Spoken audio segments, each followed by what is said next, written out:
Hello everyone. Welcome to your English conversation practice session. I'm here to guide you through real-life scenarios that will boost your confidence in speaking English naturally. Let's dive right into our first scenario, ordering food at a restaurant. Picture yourself walking into a cozy cafe and the waiter approaches with a warm smile. Good evening. Welcome to our restaurant. How many people will be dining today? Now, here's your chance to respond. Keep it simple. Good evening. Table for two, please.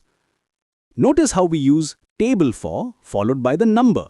This is much more natural than saying we are two. The waiter continues. Right this way, please. Here's your table and these are your menus. Can I start you off with something to drink? Perfect opportunity to practice. You might say, thank you. Could I have a fresh lime soda, please? And my friend would like a coffee. Quick pronunciation tip here. When saying, could I have, make sure to link the words smoothly. It should flow like, could I have, rather than three separate choppy words. After browsing the menu, the waiter returns.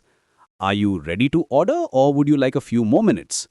Here's where confidence matters. Yes, we are ready. I'll have the chicken biryani and she'll take the paneer butter masala with naan bread, please. Notice how we use I'll have and she'll take. These are natural ways to place orders. Avoid saying I want as it can sound demanding. Now let's shift to a second scenario, asking for and giving directions. Imagine you're lost in a new city and you need to find the nearest metro station. You approach a friendly local. Excuse me, could you please help me? I'm looking for the metro station. Do you know which way it is? Oh, yes, it's quite close actually. Go straight down this road for about 2 blocks, then take a left at the traffic signal. You'll see a big blue sign for the metro. It's right there, you can't miss it.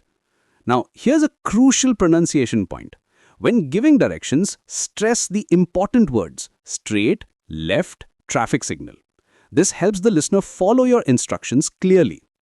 Your polite response, that's very helpful, thank you so much. About how long does it take to walk there? Maybe 5 to 7 minutes at a normal pace. Have a great day. Thank you again. You too. Notice the natural flow of gratitude and well wishes. This makes conversations feel warm and genuine. Our final scenario is introducing yourself in social settings. Let's say you're at a colleague's birthday party and someone approaches you. Hi there. I don't think we've met. I'm Priya. I work with Rohit in the marketing team. Your turn to shine. Nice to meet you, Priya. I'm Arjun. I'm actually Rohit's college friend. This is such a lovely party, isn't it? Key phrase alert. Nice to meet you is perfect for first meetings. Follow it with your name and a brief connection to the host or event. Priya continues. Oh, that's wonderful. How long have you two been friends? We've known each other for about 8 years now. We studied engineering together in Pune. What about you? How long have you been working with him? See how we keep the conversation flowing with follow-up questions. This shows genuine interest and keeps things engaging. About 2 years now. He's mentioned you before. You work in software development, right? That's right. I'm with a startup here in Bangalore. It's been quite an exciting journey so far. Remember, in social conversations, sharing a bit about yourself while showing interest in others creates the perfect balance. Here's your final confidence booster. Practice these phrases daily. Could you please? I'd like to. That sounds great. And thank you so much. These work in almost any situation and make you sound polite and fluent. Keep practicing these scenarios, speak with confidence, and remember, every conversation is a chance to improve. You've got